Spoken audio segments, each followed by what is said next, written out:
Comment réaliser et mettre en place un coffrage de voile banchée?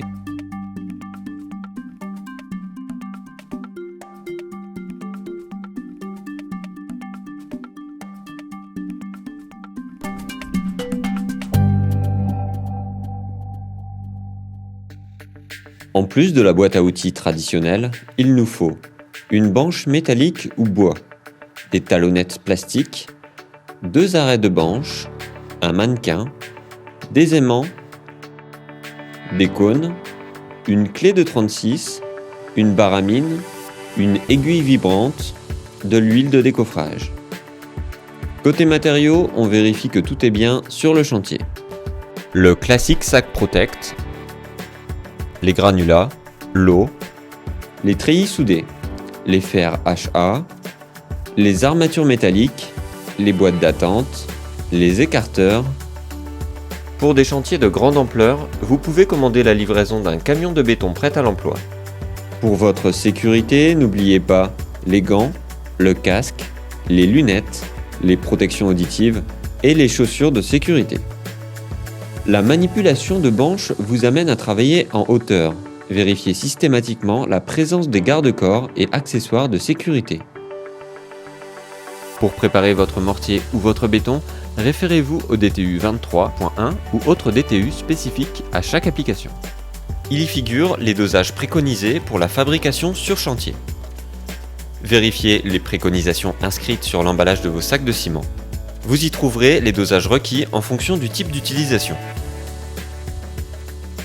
Attention, pour la fabrication d'un mortier, nous aurons besoin uniquement de sable, alors que pour la confection d'un béton, nous aurons besoin de sable et de gravillon. Préparez votre zone de travail en positionnant vos matériaux à proximité de la bétonnière. Attention, une bétonnière est à manier avec précaution.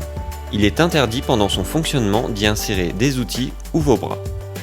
Démarrez votre bétonnière puis ajoutez un tiers du volume d'eau.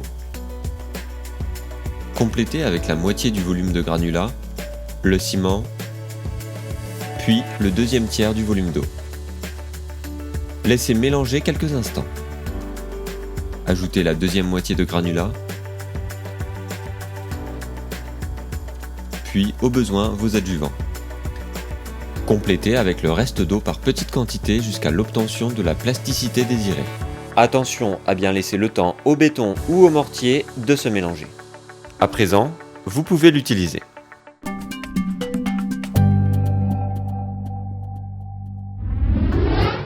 Première étape, préparez l'emplacement de la future banche. Tracez l'emplacement de votre mur. Vérifiez que vos attentes respectent un enrobage minimum de 3 cm. Au besoin, déplacez vos attentes. Attention, il est interdit de les plier. Il vous faut sceller une nouvelle attente.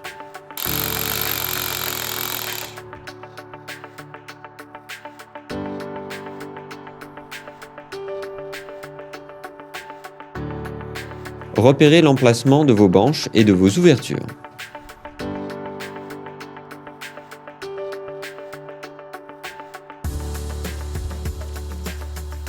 Tracez l'emplacement de vos talonnettes.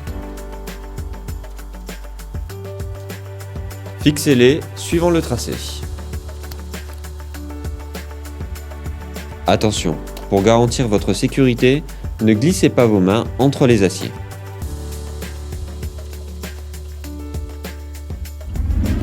Deuxième étape, posez la banche. Positionnez votre leste selon les recommandations du constructeur. Nettoyez votre banche. Puis, mettez-la en place selon le tracé. Au besoin, réglez sa position à l'aide de la barre à mine. Ajustez ses étais, puis fixez-la à son lest. Vous pouvez alors la détacher de la grue. Réglez le niveau et l'aplomb.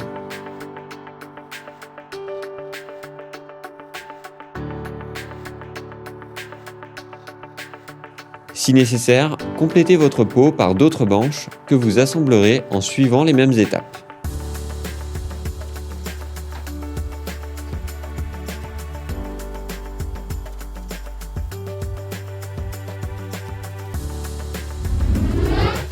Troisième étape, préparez votre mur. Tracez le trait de niveau, puis l'emplacement de vos arrêts, la hauteur d'arase et l'emplacement du mannequin.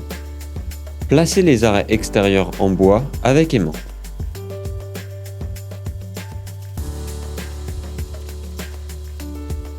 Posez le mannequin et fixez-le avec les aimants.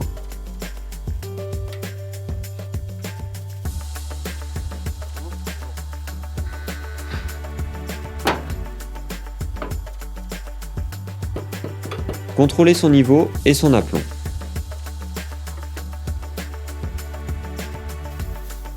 Positionnez des réglettes aimantées pour vous servir de repère d'arase. Après avoir protégé vos aciers, graissez votre banche ainsi que vos arrêts et votre mannequin.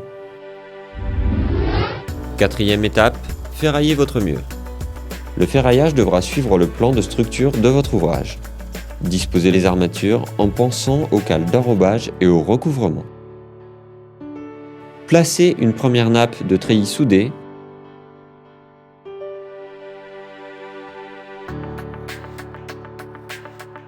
Mettez des rondelles pour écarter les nappes de la première peau. Positionnez les boîtes d'attente sur toute la hauteur, puis disposez des écarteurs côté extérieur. Placez l'armature de votre mannequin.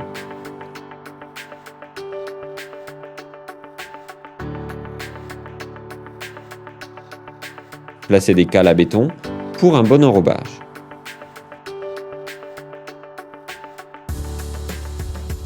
Coordonnez-vous avec l'électricien du chantier pour la mise en place de ces équipements. Placez ensuite des distanceurs.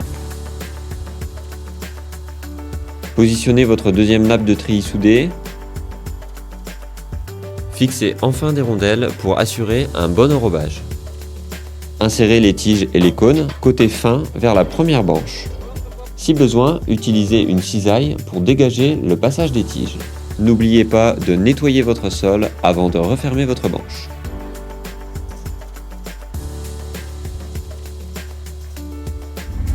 Cinquième étape, fermez la banche. Préparez, nettoyez puis graissez une banche. Positionnez-la.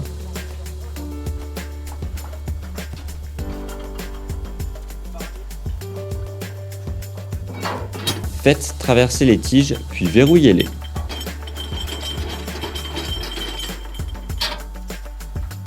Détachez votre banche. En procédant de la même manière, fermez toutes vos banches.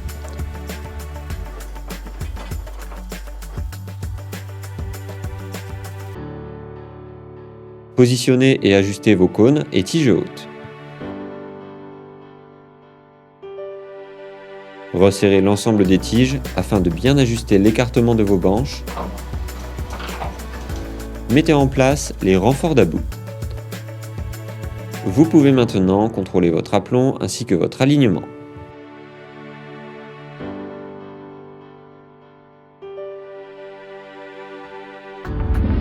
Sixième étape, coulez le voile. Préparez un béton de coulage conforme aux spécifications.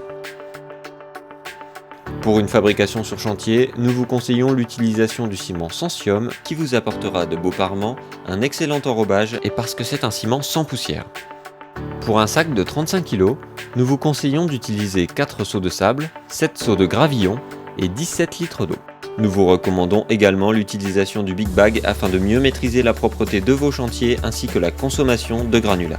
Pour une livraison de béton sur chantier, vous pouvez commander le béton autoplaçant Agilia Vertical qui vous apportera de beaux parements, un excellent enrobage et qui supprime l'étape de vibration. Coulez par passe de 1 mètre pour limiter les hauteurs de chute du béton. Afin de s'assurer de la bonne répartition et de la compacité du béton, vibrez au fur et à mesure par couche d'épaisseur entre 30 et 50 cm sans survibrer. Repiquez dans la couche inférieure. Remontez lentement l'aiguille vibrante pour permettre au trou laissé par l'aiguille de se refermer.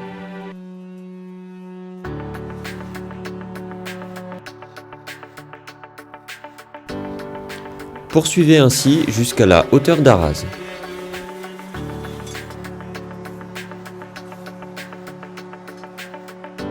En dernière passe, utilisez une aiguille plus fine pour éviter le bullage.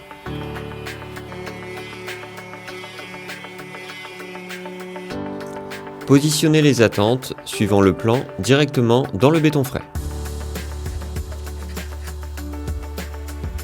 Plantez des douilles de sécurité qui vous permettront d'installer vos garde-corps.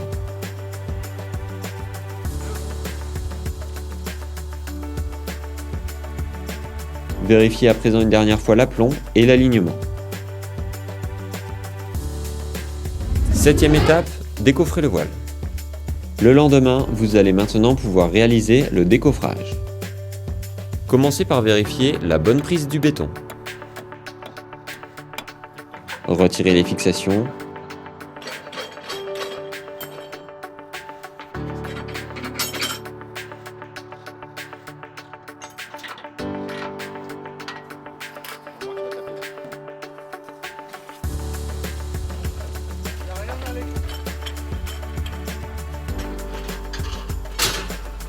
Desserrez les étais, puis levez la deuxième peau.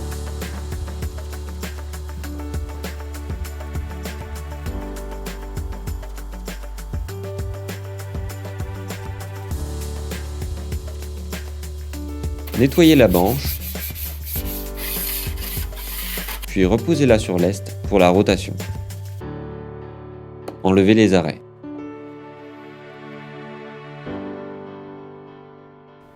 Faites de même avec toutes les autres banches. Enlevez les balèvres. Retirez les cônes, puis le mannequin. Ouvrez les boîtes d'attente.